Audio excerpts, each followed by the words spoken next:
IVM. TFG Football is an IVM production, and you can also check out their other awesome shows like Geek Fruit with fellow and television geeks Tejas, Jishnu and Dinkar as they discuss the world of science fiction and nerd culture. You're listening to TFG Football. Good day everyone, welcome to a brand new episode of the TFG Indian Football Podcast. Joining me is Chiranjit, and Chiranjit is feeling good. And now that domestic season is over, and we will talk about lots of high-level action. And obviously, AFC Cup campaign is like a never-ending campaign.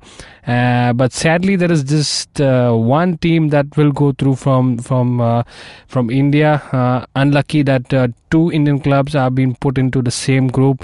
Aizawl FC and Bengaluru FC are pitted in one group, and only one goes through.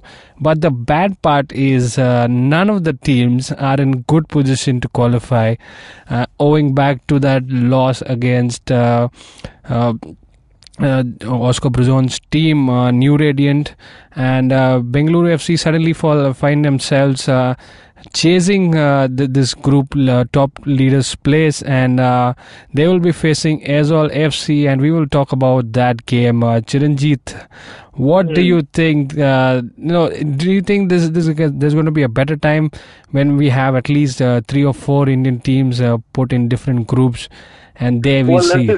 Let's just go into that. What has happened in the group seeding for AFC Cup is that they have made it regionalistic over the last 2-3 years. I mean, you remember there was 2016 was the last time we saw 2 Indian clubs being put in 2 different groups. Like Bengaluru FC was in one group, Mohun Bagan was in another, and both went into the knockouts from their respective groups. Top the groups. I think Bengaluru FC actually was second in their group and went on to go to the final.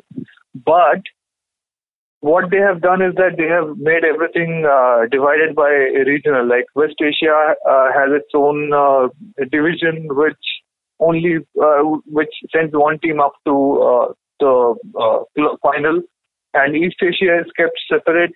And even within that, there's division. Like ASEAN countries have one cluster, SAF countries have another cluster, and this is where we get in trouble because only one group is given to SAF, and we are playing other clubs from Maldives, Bangladesh, whatever it is. Sri Lanka is there in the AFC Cup qualifiers. Nepal clubs are there. One club from each of those countries. Pakistan will also get in the mix from next year now that they are no longer banned. But what's happening is that we're just playing these clubs, and they have this because when you cluster SAF countries in, the collective ranking is very low. You know, India is the only country from SAF which really does any good job at the AFC Cup level, or even has ever won an ACL qualifier out of all the SAF countries. So what happens is that because the other countries are so much worse in terms of performance at the Asian level, there's just one spot available. So even though I think we should have a couple of clubs every season who are capable of going into the knockout stage, we're facing a situation where only one club can go into that knockout stage. And it's sad, really. It's sad. And although they will, AFC will say like, hey, we're doing this because of, regional division and member association ranking and all of that. This is in the end about money. What clustering the clubs does is that it gives a little bit of protection to the ASEAN countries, which bring in a lot more money than SAF countries do. And it also, keeping West Asia to its own division, own sort of separate cluster, that protects them as well. And of course, West Asia and ASEAN are the big, contributors to AFC in terms of money at this level. I'm not talking about the AFC Champions League, which is a very different scene. So they didn't have to do this. They didn't have to put all the Indian clubs into one group and say only one team from here can go through. And this is sort of lending a lot of credence to there is an outlier opinion that India should leave SAF. India should join ASEAN, which is possible technically because India shares a border with Myanmar. Yeah. Okay, so if India wants, they can do it. They can leave the South Asian Football Federation, like Afghanistan did. They're now with Central Asia. So actually, I think if India wants, they can go to Central Asia as well. But I think that will be like too much too soon. Look at what happened to Afghanistan. They're nowhere now, going through that pain. So yeah, this is when one of those situations when I think like we might as well, because then we will get our clubs will get to play clubs from Thailand, Philippines, maybe Singapore, Myanmar, which is much better than playing Nepali and Maldivian and Bangladeshi clubs. It's better football, it's better learning experience, it's better exposure, and it's more slots to go into the knockout. Yeah, so for India at the moment, the mantra is stay where you are, stay where you're getting all the points, stay where you can become champions, and then just slowly head into a region where you're going to be underdogs for a very, very long time, and then slowly work up the ladder. But it's not. We're trying to get better, Kevin. If we stay at staff, we're going to get, friendlies against Nepal. The national team will get that. Even in the Asian stage, our clubs will play, clubs from those countries mostly, which is purely silly for us at this point. We get, like, look at what happened. Bengaluru FC got beaten by a club from Maldives, which is a, result of bad circumstances and all of that. But it's just dragging us down. Even if we win, we don't really get much better. We don't get any extra learning or extra points from it. We're just getting dragged down by South. Yeah, that's there now, and that's looking back at the format and that time when two Indian clubs were pitted into two different groups. We hope that can be seen very soon in the future. But as of now, we are looking at this clash that's between Aizawl FC and Bengaluru, where both teams, at least one of them, is still in the hunt. Depending on on the Maldivian club, Nuradian drops points, and here is a team, Aizawl FC, playing at the AFC Cup for the very first time, and it's not been a very happy campaign for them and the coach Santosh Kashyap. Chiranjit, your thoughts on this game? They've got nothing to play for but pride, and Bengaluru have everything to play for. Yeah, and they have to play for everything, win everything, and then pray that the new Radiant drops points. It's a sad situation. I love to see two Indian clubs facing off at the Asian level, which is what I sort of liked when they regionalized the competition, and Bengaluru FC and Mohun Bagan were in the same group. I wanted that to happen. It was fun to watch. Now it's in a sad situation, because the trade-off is that only one can be in the higher levels of AFC Cup. I mean, you give us if Aizawl FC and Bengaluru FC were in two different groups, there was a good chance that both of them would go through, and maybe they would meet at a higher level in the competition. But we are where we are. The thing is that now you have to think, I'm being, at this point, I'm just speaking very personally here, I'm forced to think in a way I don't want to. Like, I'm thinking, okay, maybe if Bengaluru FC win, it's still good, because one club from India will still have a chance to go through, stay in the hunt for a knockout berth. But I want to be thinking like, hey, if Aizawl FC can stop Bengaluru FC, what a statement that would be. What an achievement that would be for that club. But I'm not even thinking, because there's an unnecessary factor that is in play at this point. I mean, do you get what I'm saying? I know. It's open enjoyment. So it's like you're supporting both. Beautiful fixture. It's like you're supporting both teams, but you're going to be, you're going to be on the sad side either of them. Exactly. I wanna wish well to both teams, but there are extra factors. But then what I'm thinking over here is the fact that the AFC campaign for Bengaluru FC has been with not the best of, not the strongest of the side. And at this point, what decision is going to be made about fielding the strongest team? Now, we've known second string, almost we can call that a second string side that has played in the AFC and did well till the last game. I think that the campaign was excellent only up to the loss against New Radiant. But now is a situation where they are being compelled to probably play their best side. And will they do it, or will they continue how they've been playing the AFC Cup? Because they've got one trophy in the bag, but this is a whole new level. This is Continental Championship. This is a tournament which they've done consistently well. One runner-up medal and being there again in the semi-final last season. So this is a decision that Bengaluru FC are faced with. Are they going to be playing with their best of squad, or are they going to be continuing with the statement that they're being made? Yeah, but you have to realize that there's no way Bengaluru FC are capable of fielding their first team, so to speak, in AFC Cup, because then their first team is 6 foreigners in the starting 11 and 2 in the substitutes bench.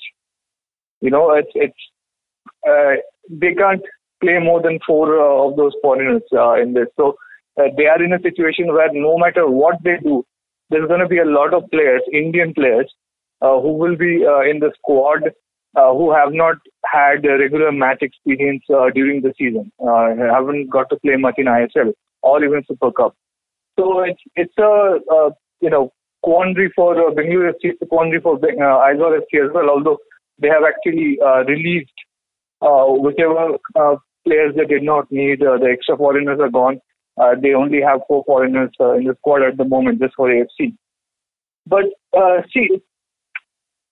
get what you mean. After playing the Super Cup final, when they went on to face New Radiant, the team wasn't 100%, right? And that's what made them pay. But it was too close. I mean, remember, if that game was a draw, and it could well have been a draw, then we are having a very different conversation. We would be saying okay, Bengaluru FC win this, they are confirmed. They will be in the knockouts period. Just because they conceded 2 goals out there, that's why we have to think of this very differently.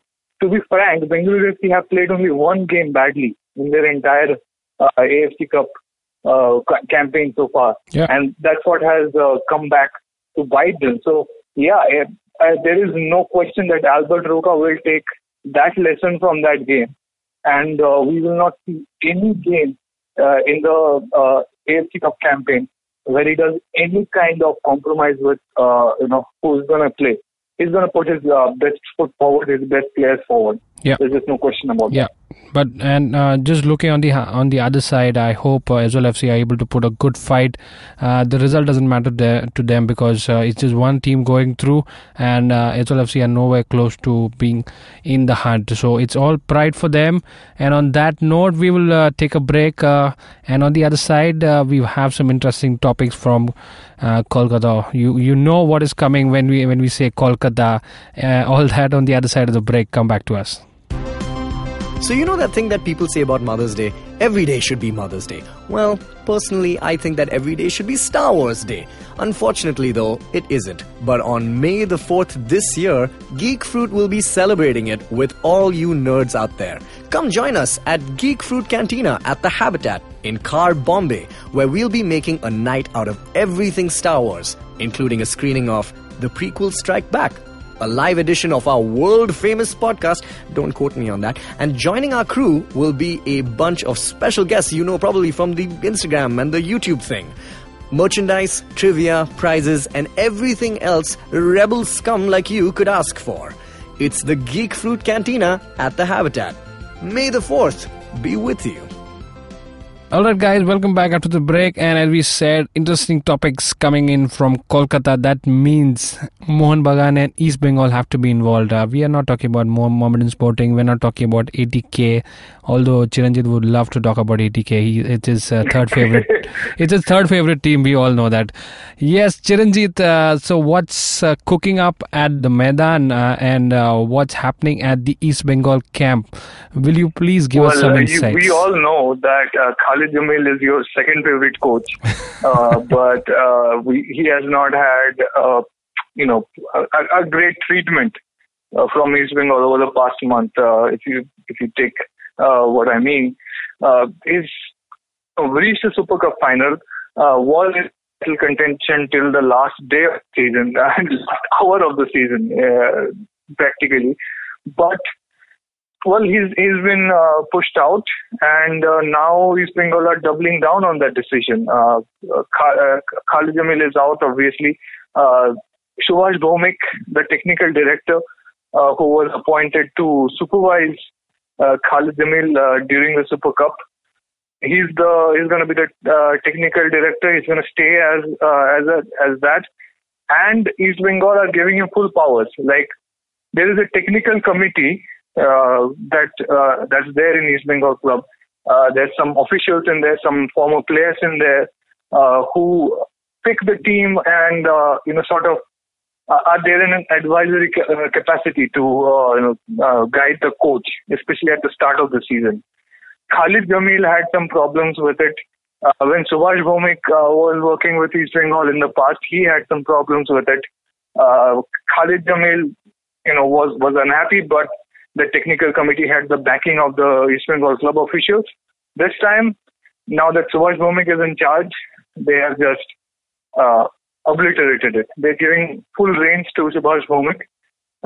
He's gonna be the de facto coach, although he doesn't have a coaching license. He doesn't have the A license or pro license. So he's gonna be technical director, and they're gonna hire a coach who will just be there as his assistant. Yeah, so what it means is a situation similar to what we just saw, having a pro license coach in your team being just a subordinate to somebody who doesn't have a coaching license, and then you have all powers given to Subhash Bhomik, and we know what the end result is.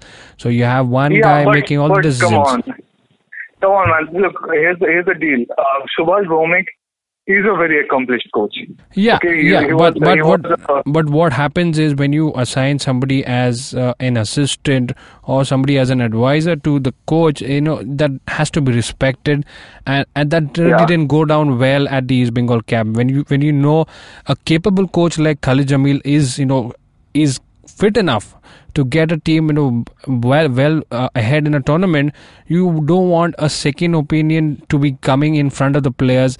That second face and that second voice is just misleading your team entirely. Yeah, see, that's what happened. None of these. If a coach has an ego, you cannot have somebody else working with him who's got a similar kind of ego. And both Khalid Jamil and Subhash Bhomik have big egos, and that's what created the friction within the East Bengal camp. Some players were brought in by Khalid Jamil. He's got that charisma as a coach. He goes from one club to another club and a bunch of players follow him. So those players were fond of Khalid Jamil. They wanted to basically stay in his camp, which is a very weird thing to say. But there are other players who were recruited by officials who are been a longer part of the Kolkata Maidan culture, and they were following what Subhash Bhomik was saying. And there are reports of conflicting opinions occurring during a match at the reserve bench. Khalid Jamil is saying, let's put this guy in. Subhash Bhomik is saying, no, let's put that guy in. So it's like you cannot have that situation. It was unsustainable. And maybe that played a role in how East Bengal fared in the final stages of the tournament. There are, Dudu Umar Bemi apparently got caught in the crossfires. He had, he accused the East Bengal fans of racially abusing him, but kept playing, obviously. But he seems to have been caught in the middle. Like, he didn't know what to do. He just wanted to play, basically. so many other players also are quite upset at what happened with the camp because they just wanted to play and do well. So then what we need to understand is if Subhash Bhomik continues to be there, as a technical whatever title you give him, that the coach that comes in, obviously you will have a coach coming in, you can't have that place vacant. So that coach is going to be a nominal head, or is going to be a nominal figure in the in the coaching process, or it's just going to be he's going to be that's going to be understood from what I'm hearing is that. So then it's for sure we don't have a foreign coach coming in. No, we will not have a foreign coach coming because it's more likely that they will take an Indian coach who has an understanding or that kind of respect for Subhash Bhomik that he will do what he will let Subhash Bhomik take charge. And it's I hate the situation. I hate the situation that there are two figureheads at some point in East Bengal. But I see the point of them streamlining the team behind Subhash Bhomik, because Subhash Bhomik has won them multiple trophies. They won the National League with Subhash Bhomik. They won the Federation Cup with Subhash Bhomik, Durand Cup, so many Calcutta Football League titles. The ASEAN Cup, their only international success. Subhash Bhomik was the coach during that time. So who are they going to listen to when the push comes to shove? Because remember, the officials are in the corner right now. So many years without, I think, when was the last time they won the league? It's been 15 years since then. Yeah. The fans are protesting against the officials. They're no longer targeting players or criticizing the coaches. They want the officials to reform. And so if they want, the only way the officials get to secure their own seats within the club and avoid being thrown out within the next couple of years is if East Bengal goes out and wins a major trophy. Yeah. And they came close to it twice this season, but failed. So what they're going to do is they're going to go with one of the most successful coaches in the club's recent history and double down behind him. And remember, by the way, the Mohun Bagan's resurgence, a large part of that credit is given to Subhash Bhomik because he put together that some of the team that won in the National League back in 2014-15. He was the coach during the Calcutta Football League. They didn't win the CFL. He was sacked. Then Sanjay Sen came in, but he had done a lot of the team building. So he's given credit for that as well. So it's no joke that you have somebody like Subhash Bhomik running the team. Yeah. So that was for the East Bengal side of the Kolkata club we're talking about. And Chiranjeev, do we have something going on in your club as well? Mohun Bagan, yes. See, both East Bengal and Mohun Bagan are under extra pressure because of the crossroad we are at. We know that 2019-20, the restructuring is supposed to go through, and there's a lot of pressure on the officials of the clubs from the supporters to reform themselves, become more professional in the next 1 year, and then enter ISL. So that's what the fans want, and that's why the officials are trying to do their best to just sort of keep the fans appeased at the moment. East Bengal are trying to make a league-winning team for the next season for that reason, and what Mohun Bagan are doing is in a much worse shape, I would say. So we have talked about this on the show before. There's the Anjan Mitra group and the Tutu Bosu, Sinjay Bosu group. They used to be together in running the club over the last couple of decades, but now there's a split. The Bosu group wants to modernize the club, build up the facilities, make their own stadium capable of hosting matches every week, and get into ISL. The Anjan Mitra side, I'll just be blunt here. They just want to hold on to power because they know if there is a modernization within the club, they will lose their seats because basically they don't really provide much to the club. Last 10 years, I would say. They don't do much for the club. They're just holding on to the power because they've been voted in by the members.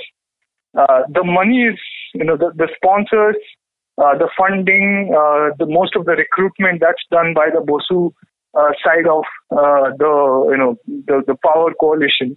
The Mitra side is just holding on, and now for the first time we're seeing a split. So Tutu Bosu has resigned. He resigned last year, and it was a signal like he was telling Anjan Mitra, "You're too old. I am too old. We should both get out and give the young people a chance to run the club." Anjan Mitra obviously did not resign. Then Sanjay Bose, Debashish Bhattacharya also went out.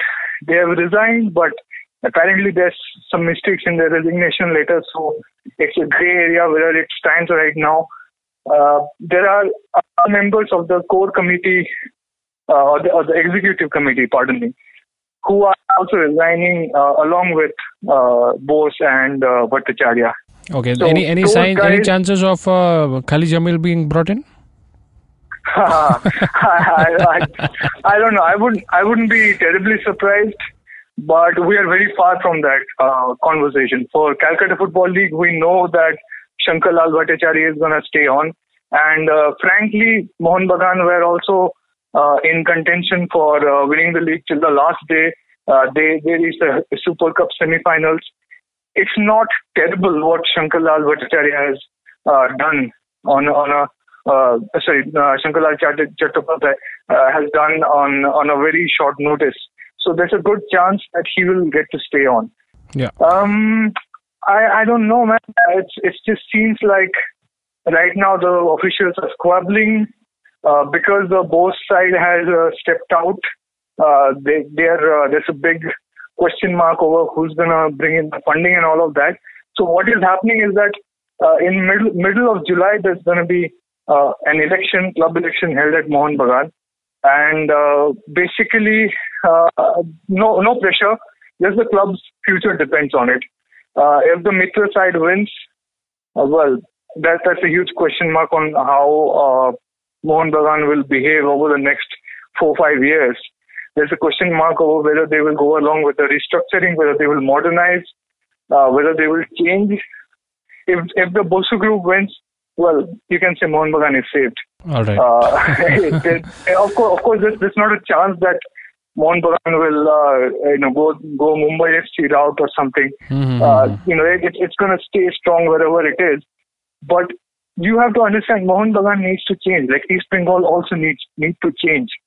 The way they're running the clubs is not how you would want a 21st century professional club to run. With all this squabbling between just look at it. One thing's for sure that these are never going to change, and if they do, I think we'll have clones of a team like how the ISL teams are running at the moment, and it's only Bengaluru FC that's standing apart, that's leading the way for many other clubs to follow, and we hope in the near future that I understand that, dude. But one thing you're forgetting. Most of the ISL teams are being run by people who are very new to football. So they're also learning on the go. But East Bengal and Mohun Bagan have people who have been in football their whole lives. Like they have 30-40 years of experience of running football. If they get a professional structure to support the way they do foreign scouting and other kind of work, well, sky is the limit, basically, because East Bengal and Mohun Bagan have some of the most, I'm not saying because I like one of those clubs or something, but how do you think those clubs are still standing after so many, more than 100 years, despite not having that kind of professional approach that most of the ISL clubs have? The reason they're standing is because there are hundreds of people out there who are capable, who are experienced, who just for no other reason that they love the club, just give their life to that club. And that's the reason it's still surviving, it's still going on. If those guys get proper funding, proper sponsorship, and a professional structure at the top of the club in the administration, imagine what these clubs could become. It's probably two of Asia's most underutilized footballing resources that we have in East Bengal and Mohun Bagan. It's sad. And it's sad that we have to wait for the members to correct a mistake that they should have corrected like 20 years ago. Like, why are they only thinking about this now? They should have had some foresight if they love their club. But sadly, this is where we are. Yeah. So that's the talking side of the Kolkata clubs. Even though the domestic season is over for them, things never stop running inside the camps there. And on that note, do follow us at TFG at TFG Football on Twitter. We will get you the AFC Cup updates as and when they do come out. And do follow us on YouTube. Do like, share, subscribe, and let us know via comments what do you think about the Kolkata clubs. What do you think about AFC Cup and the match that is coming up. And also you can download the IVM podcast app, which is available on Android and iOS. The podcast is also available on your favorite SoundCloud, iTunes, whatever podcasting apps you would like to listen in from. So till another episode, guys, have a nice week ahead, and we will catch you next week. Bye and take care.